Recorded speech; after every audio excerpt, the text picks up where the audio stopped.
In an era where the concept of flair is killing cinematography, Keshava shows us that neat cinematography is still possible. Right from the frames they set, to the angles they chose, to even the blocking when the camera has a moment, the cinematography in Keshava is a breath of fresh air.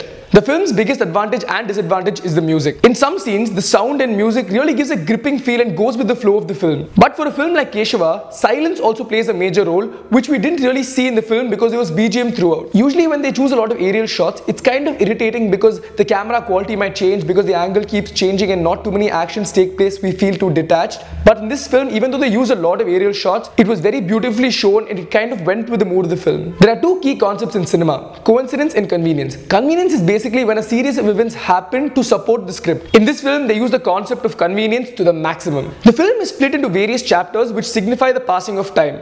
However, the mood kind of carried on, so it looked like it was deliberately there just to show the passing of time, which didn't really make sense. The comedy in the film worked out really well and it had the audience in splits. However, the comedy didn't really contribute to the film. If you remove the comedy sequence from the film, it does not affect the narration at all. The beauty of the film was its first half and how the character of Keshava was portrayed in the first half. He was very silent, unlike a hero of a normal Indian film, so there was a lot of mystery to his character because we couldn't really think of what was going on in his mind. However, that was broken in the second half, and that jump in his characterization was really irritating. If you've seen the trailer of the film, you'll know that the hero has a heart condition that stops him from doing certain actions, and this is the core concept of the film. However, this concept could have been explored a little bit more because it contributed a lot to the plot of the film. In the first half of the film, the director kind of conveyed the purpose of these characters and what their journey was, but as we moved on to the second half, it felt as if the director didn't know where to go with the characters and where to go with the cat and mouse game, so it ended very abruptly towards the end.